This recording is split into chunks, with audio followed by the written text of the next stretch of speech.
चलिए वीडियो की शुरुआत करते हैं और अब हम समझते हैं संसद के बारे में। तो संसद के 3 महत्वपूर्ण अंग हैं।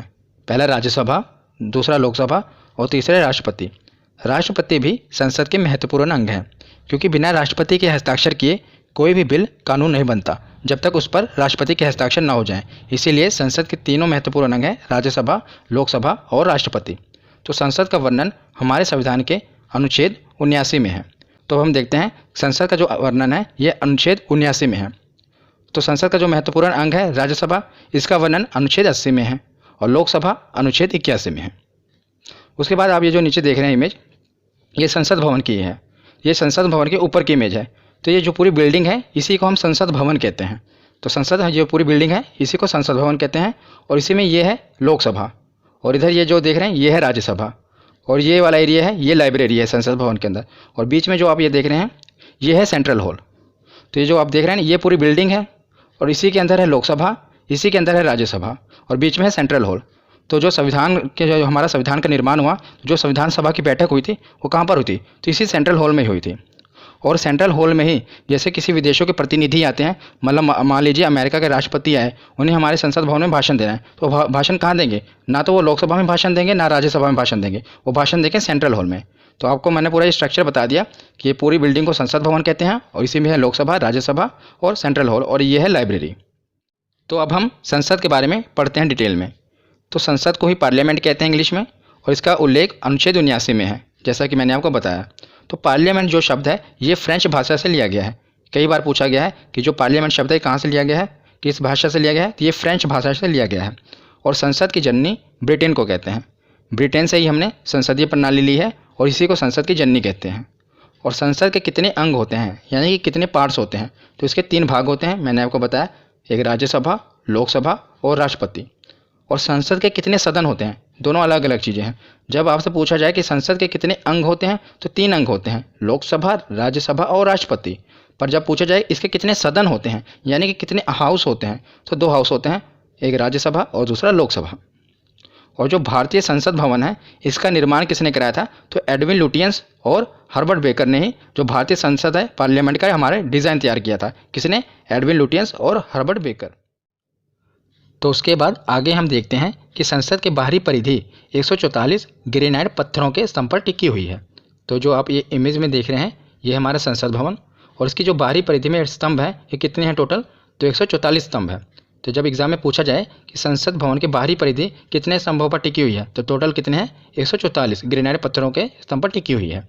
उसके बाद नेक्स्ट है कि भारतीय संसद में भाषण देने वाले अमेरिकी राष्ट्रपति। कई बार एग्जाम में पूछा गया है कि कौन से अमेरिका के राष्ट्रपति हैं जिन्होंने भारत के संसद भवन में भाषण दिया। तो टोटल ये 4 हैं, आपको चारों याद रखने हैं। तो सबसे पहले हैं डी आइजनहोवर। ये 1959 में इन्होंने भारत का दौरा किया और भारतीय संसद भवन में भाषण दिया। तो भारतीय संसद भवन में इन्होंने भाषण कहाँ दिया बताइए, लोकसभा में या राज्यसभा में? तो मैंने जैसे कि वीडियो की शुरुआत में ही बताया था कि कोई भी विदेशी प्रतिनिधि हो आए, जब वो भारत में भारतीय संसद भवन में भाषण देता है तो कहाँ पर देता है? सेंट्रल हॉल में देता है, ना कि लोकसभा और राज्यसभा में। तो सबसे पहले कौन आए थे? डी आइजनहोवर, और ये कब आए थे? 1959 में। उसके बाद दूसरा दौरा जिमी कार्टर ने किया 1978 में, और 1978 में इन्होंने भी भारतीय संसद भवन में भाषण दिया। उसके बाद नेक्स्ट है बिल क्लिंटन, ये आए थे 2000 में।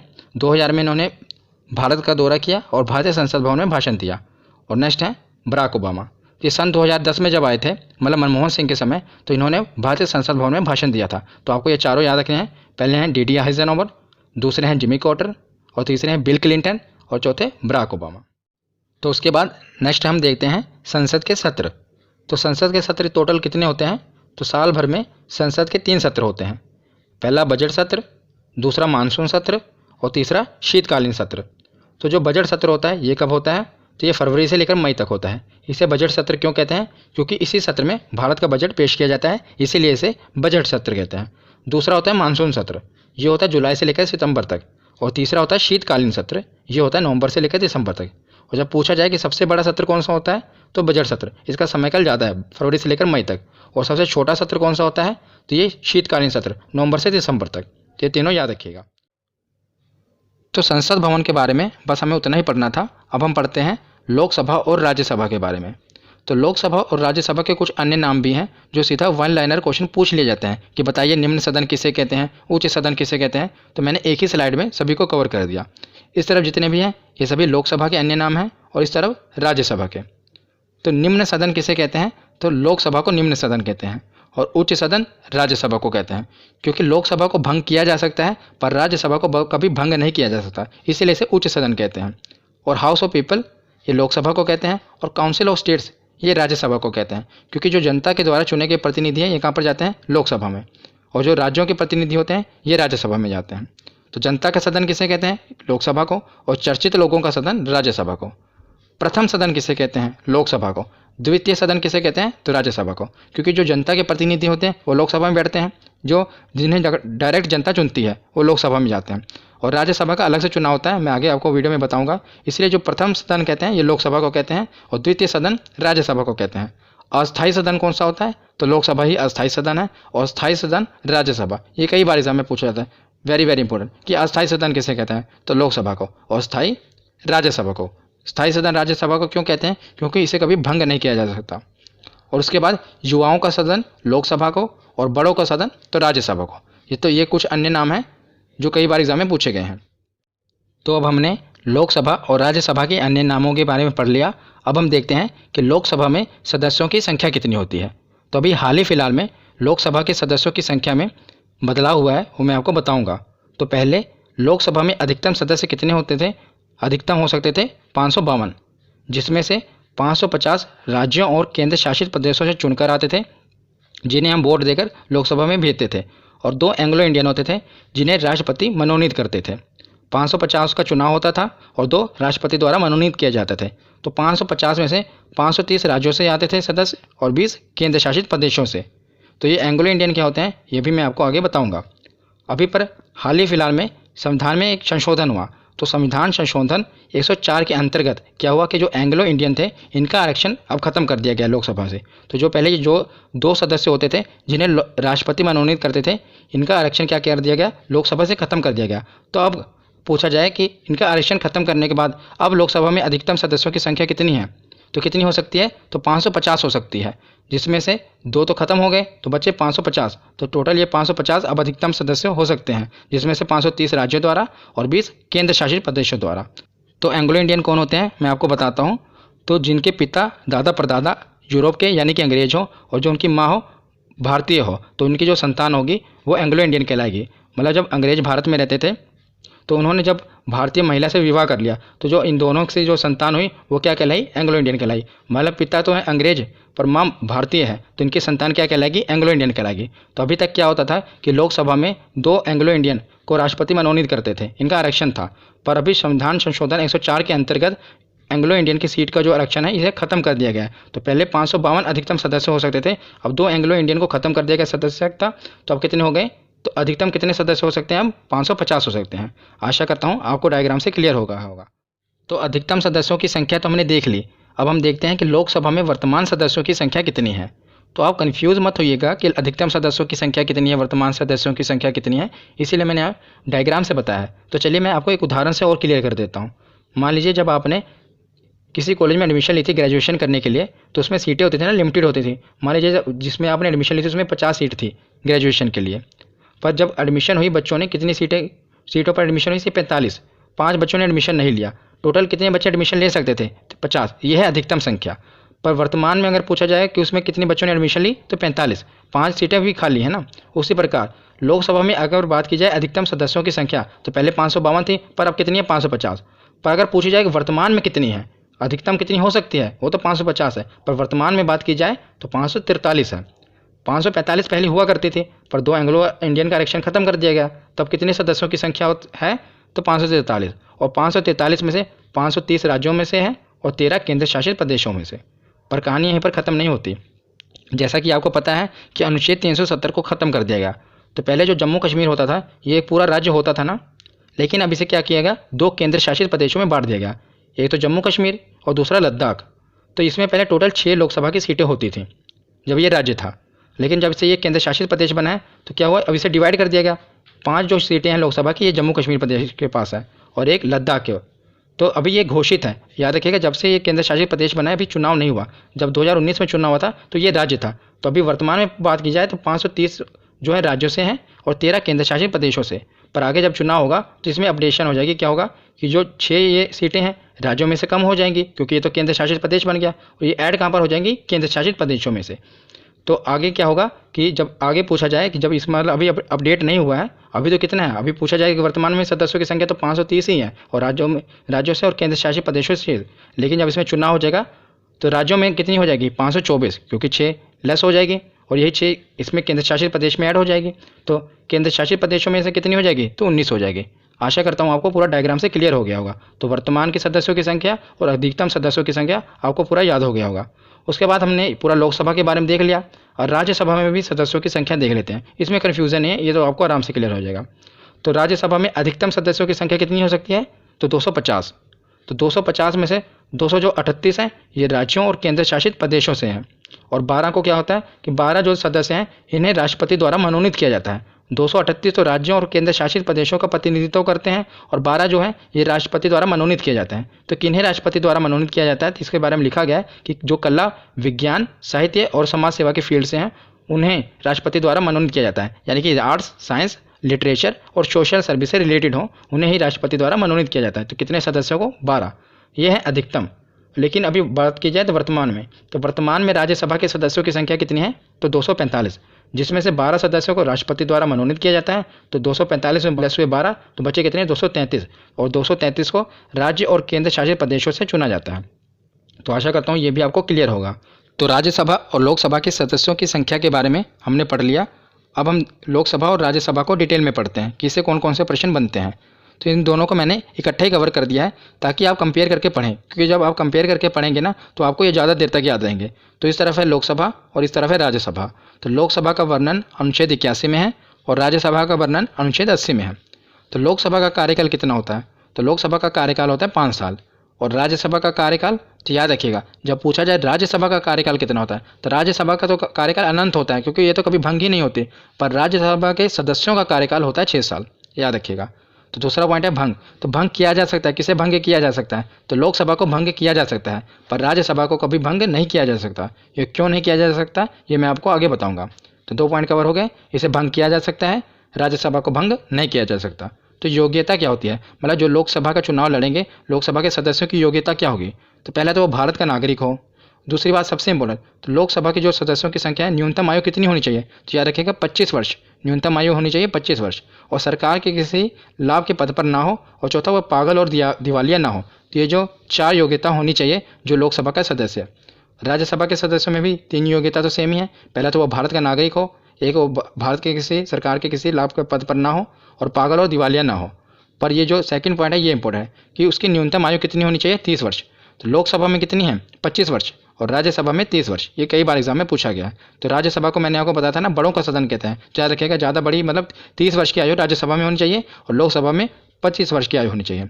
तो जनता का सदन किसे कहते हैं, ये तो अभी तक आपको क्लियर हो गया होगा कि लोकसभा को जनता का सदन कहते हैं, क्योंकि जनता द्वारा चुने गए प्रतिनिधि इसमें जाते हैं लोकसभा में। और शिक्षितों का सदन किसे कहते हैं, तो राज्यसभा को। जैसा कि अभी आपने देखा ना राष्ट्रपति किन्हीं किन्हीं मनोनीत करता है, जो art, science, literature, social science service में इनको राज्यसभा में मनोनीत किया जाता है राष्ट्रपति के द्वारा। और बाकी भी जो राज्यसभा के प्रतिनिधि होते हैं ये बड़े बड़े पॉलिटिशियन होते हैं, मतलब आम आदमी सीधा राज्यसभा में नहीं जा सकता। आम आदमी तो लोकसभा में ही जा सकता है जिसे जनता सीधा चुनकर भेजती है, पर राज्यसभा में जो वोटिंग होती है ये एमएलए के द्वारा की जाती है। ये मैं अभी आपको बताऊंगा। इसीलिए जो शिक्षितों का सदन होता है ये राज्यसभा है और जनता का सदन लोकसभा है। तो उसके बाद अब हम आगे देखते हैं कि नेक्स्ट पॉइंट है चुनाव। तो लोकसभा में प्रत्यक्ष चुनाव होता है, मतलब चुनाव में जनता भाग लेती है। जहाँ हम ही चुनते हैं ना हर 5 साल बाद लोकसभा का चुनाव होता है, उसमें जनता भाग लेती है। पर राज्यसभा में अप्रत्यक्ष चुनाव होते हैं। अप्रत्यक्ष चुनाव का मतलब जनता भाग नहीं लेती इसमें राज्यसभा में। तो राज्यसभा का जो चुनाव होता है इसमें भाग कौन लेता है, तो विधायक यानी कि एमएलए भाग लेते हैं। एमएलए वोटिंग करते हैं राज्यसभा में और लोकसभा में जनता भाग लेती है, इसलिए इसे प्रत्यक्ष चुनाव और राज्यसभा को अप्रत्यक्ष चुनाव कहा जाता है। तो उसके बाद अब हम देखते हैं सदस्यों का चुनाव। तो सदस्यों का चुनाव लोकसभा में होता है 5 वर्ष पर। अभी 2019 में चुनाव हुआ प्रधानमंत्री का लोकसभा में, तो अभी आगे कब होगा, 5 सालों के बाद 2024 में। तो जनता के द्वारा चुने गए जितने भी प्रतिनिधि हैं लोकसभा में जाएंगे, तो 5 सालों के लिए कार्य करेंगे अगर बहुमत की सरकार हो तब। तो लोकसभा में 5 सालों के लिए कार्य करेंगे, तो 5 सालों के बाद ये इस्तीफा दे देंगे तो लोकसभा भंग हो जाएगी। पर राज्यसभा के केस में ऐसा नहीं होता, राज्यसभा कभी भंग नहीं होती, इसे बहुत ही व्यवस्थित तरीके से इसका चुनाव कराया जाता है। तो प्रत्येक 2 वर्ष पर 1/3 सदस्यों का चुनाव होता है राज्यसभा में। तो इनका कार्यकाल तो मैंने आपको बताया पीछे कि 6 सालों का होता है, पर इनका जो चुनाव होता है वो प्रत्येक 2 वर्ष में होता है। ये कैसे, ये मैं आपको अभी एग्जाम्पल से बताता हूँ। मान लीजिए पूरा राज्यसभा है, इसे 3 भागों में बांट दिया जाता है, क्योंकि देखा मैं ऊपर लिखा ना 1/3 सदस्यों का चुनाव होता है, तो ये मतलब कि 1/3 सदस्यों का पहले चुनाव होगा। मतलब इसे 3 भागों में बांट दिया गया। तो पहले जो इसमें मेंबर हैं, इस खंड में मेंबर है, इनका चुनाव मान लीजिए 2020 में हो गया। उसके बाद अगले 1/3 सदस्यों का चुनाव कब होगा, 2 सालों बाद 2022 में। तो अब जो इस खंड में बैठे हैं इनका चुनाव हो गया। उसके अगले 2 सालों बाद 2024 में जो इस खंड में बैठे हैं अब इनका चुनाव हो गया। तो 2-2 सालों बाद क्या हुआ, 1/1 सदस्यों का चुनाव हो गया। तो उसके बाद अब वापस फिर ऊपर आएंगे 2020 वाले में, तो अब इसमें 2020, 22, 24 हो गया, तो अब 2026 में इनका चुनाव होगा। तो जो इस तरफ के मेंबर थे, देखिए इन्होंने 6 साल पूरा काम किया ना, 2020 से लेकर 2026 तक, इसी तरह आगे चलता रहता है। तो इस तरह इनका चुनाव चलता है। तो इसमें कभी राज्यसभा कभी भंग नहीं होती, क्योंकि जब इस तरफ 1/3 सदस्यों का चुनाव हो रहा होता है तो 2/3 सदस्य तो होते ही हैं ना, उनका कार्यकाल अभी बचा ही होता है। तो इस तरह राज्यसभा कभी पूरी तरह से भंग नहीं होती। आशा करता हूँ आपको इस हिसाब से क्लियर हो गया होगा। तो लोकसभा और राज्यसभा के बारे में हमने पढ़ लिया। अब हम देखते हैं लोकसभा के पदाधिकारी के बारे में। तो लोकसभा के पदाधिकारी का वर्णन संविधान के अनुच्छेद 93 में है। तो लोकसभा के पदाधिकारी कौन कौन है, तो अध्यक्ष और उपाध्यक्ष। जिस प्रकार स्कूल में प्रिंसिपल और वाइस प्रिंसिपल होते हैं ना, पूरे स्कूल का संचालन करते हैं, उसी प्रकार लोकसभा के जो कार्य हैं इसका संचालन कौन करता है, तो अध्यक्ष करता है। तो सबसे पहले हम देखते हैं प्रोटेम स्पीकर, कि आखिर प्रोटेम स्पीकर कौन होता है। तो ये लोकसभा का अस्थायी अध्यक्ष है और प्रोटेम स्पीकर को राष्ट्रपति नियुक्त करता है। जब चुनाव होते हैं, जैसे अभी 2019 में चुनाव हुआ, हमने लोकसभा में सदस्यों को भेजा, कितने अभी मैंने आपको बताया कि वर्तमान में कितने हैं, तो 543 है। तो 543 जब सदस्य लोकसभा में जाएंगे तो इनको शपथ दिलाएगा कोई ना कोई। तो इसके लिए क्या करते हैं, राष्ट्रपति पहले एक प्रोटेम स्पीकर को नियुक्त कर देते हैं कि भाई जितने भी अब सदस्य हैं इनको आप शपथ दिलाओ। तो सबसे पहले प्रोटेम स्पीकर क्या होता है, इसका काम क्या होता है कि लोकसभा के जितने भी नए सदस्य हैं इनको शपथ दिलाता है, उनके मतलब सदस्यता के लिए, लोकसभा की सदस्यता के लिए जो शपथ दिला देते हैं, उसके बाद प्रोटेम स्पीकर का जो है काम खत्म हो जाता है। तो इसीलिए उन्हें अस्थायी अध्यक्ष कहा जाता है। तो वर्तमान में प्रोटेम स्पीकर कौन थे, तो वीरेंद्र कुमार थे। याद रखिएगा, पूछा जाएगा ये एग्जाम में, ज़्यादातर पूछा भी गया अभी एसएससी के एग्जाम में कि वर्तमान में प्रोटेम स्पीकर कौन थे 17वीं लोकसभा में, तो वीरेंद्र कुमार थे, याद रखिएगा। तो अब हम देखते हैं अध्यक्ष और स्पीकर के बारे में लोकसभा के। तो लोकसभा के अध्यक्ष का चुनाव लोकसभा के सदस्यों द्वारा किया जाता है। तो पहले प्रोटेम स्पीकर जितने भी नए सदस्य होते हैं लोकसभा के उन्हें शपथ दिलाते हैं। उसके बाद जब वो सदस्य बन जाते हैं लोकसभा के, तो वो क्या करते हैं, अपने में ही लोकसभा का एक अध्यक्ष का चुनाव कर लेते हैं। तो जो लोकसभा के अध्यक्ष का चुनाव होता है ये लोकसभा के सदस्यों द्वारा ही किया जाता है। और याद रखिएगा कि लोकसभा के अध्यक्ष के रूप में इन्हें अलग से शपथ नहीं लेना पड़ता। एक बार तो इन्हें प्रोटेम स्पीकर शपथ दिला देते हैं ना लोकसभा के सदस्य की, उसके बाद जब ये अध्यक्ष बनते हैं तो इन्हें अलग से फिर लोकसभा के अध्यक्ष के रूप में कोई शपथ लेना नहीं पड़ता। एग्जाम में पूछा जाता है कि लोकसभा के अध्यक्ष के रूप में शपथ लेना पड़ता है, तो याद रखिएगा नहीं लेना पड़ता। और अध्यक्ष जो है लोकसभा के, ये अपना त्याग पत्र, मान लीजिए बाद में जब अपना ये जो त्याग पत्र देते हैं, इस्तीफा देते हैं, तो किसे देते हैं, तो उपाध्यक्ष को देते हैं। याद रखिएगा, अध्यक्ष किसको देते हैं, तो उपाध्यक्ष को। अगर मान लीजिए उपाध्यक्ष को इस्तीफा देना तो वो किसे देंगे, तो वो अध्यक्ष को देंगे। ये दोनों एक दूसरे को अपना इस्तीफा देते हैं। और बात करें वर्तमान में लोकसभा के अध्यक्ष कौन है, तो याद रखिएगा ओम बिरला, ये वर्तमान में लोकसभा के अध्यक्ष हैं। तो अब हम नेक्स्ट देखते हैं लोकसभा के अध्यक्ष के कार्य और अधिकार। तो पहला पॉइंट है कि लोकसभा के सभी कार्यों का सही रूप से संचालन करना और नियंत्रण करना, ये किसका काम है, लोकसभा के अध्यक्ष का। दूसरा पॉइंट है कि लोकसभा का अध्यक्ष ही संयुक्त अधिवेशन की अध्यक्षता करता है। जब मतलब कोई भी बिल हो जिस पर चर्चा करना बहुत ही महत्वपूर्ण हो, तो लोकसभा और राज्यसभा का संयुक्त अधिवेशन बुलाया जाता है। और जो संयुक्त अधिवेशन बुलाया जाता है इसकी अध्यक्षता कौन करता है, तो लोकसभा का अध्यक्ष ही इसकी अध्यक्षता करता है। तीसरा पॉइंट है कि जब किसी विधेयक पर निर्णय न निकल पा रहा हो तो लोकसभा का अध्यक्ष निर्णायक मत दे सकता है। बहुत इंपॉर्टेंट है।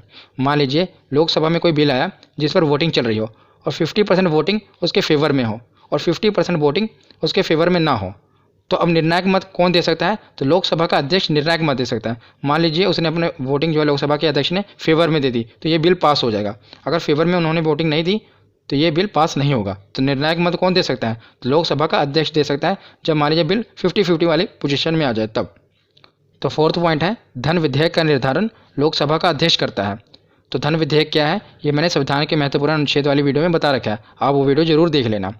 नेक्स्ट पॉइंट है कि अगर लोकसभा का कोई अध्यक्ष 60 दिनों तक बिना अनुमति लिए संसद के अधिवेशन से अनुपस्थित रहता है तो उसकी सदस्यता को समाप्त किया जा सकता है। तो लोकसभा का अध्यक्ष जो है उसकी सदस्यता को समाप्त कर सकता है, मतलब सदन उसकी अध्यक्षता को समाप्त कर सकता है कि कोई भी मान लीजिए जो सदस्य है लोकसभा का वो 60 दिनों तक बिना अनुमति लिए संसद का अधिवेशन है उसमें अनुपस्थित रहता है। अगर अनुमति ले ली फिर तो कोई बात नहीं है, अगर अनुमति नहीं ली, अगर लगातार 60 दिनों तक अधिवेशन में भाग नहीं लिया तो उसकी सदस्यता को खत्म किया जा सकता है। ये भी लोकसभा के अध्यक्ष में पावर है, ठीक है, याद रखिएगा। उसके बाद ये दो काफ़ी इंपॉर्टेंट है, काफ़ी बार एग्जाम में पूछे गए हैं कि पहले लोकसभा के अध्यक्ष कौन थे। तो गणेश वासुदेव मावलंकर ये पहले लोकसभा के अध्यक्ष थे। और पहली महिला अध्यक्ष कौन थी, तो मीरा कुमार, कुमारी नहीं है, याद रखिएगा कुमार है, मीरा कुमार ये पहली महिला अध्यक्ष थी लोकसभा की। तो लोकसभा के पदाधिकारी के बाद अब हम देखते हैं राज्यसभा के पदाधिकारी के बारे में।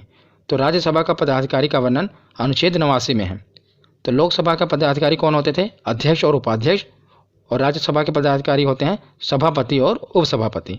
तो अब हम देखते हैं सभापति के बारे में। तो भारत का उपराष्ट्रपति ही राज्यसभा का सभापति होगा। माफ़ कीजिएगा, मैंने यहाँ पर गलती से राष्ट्रपति लिख उठा, पर यहाँ पर उपराष्ट्रपति आएगा। भारत का उपराष्ट्रपति ही राज्यसभा का सभापति होगा। और सभापति संसद का सदस्य नहीं होता, ये बहुत इंपॉर्टेंट है।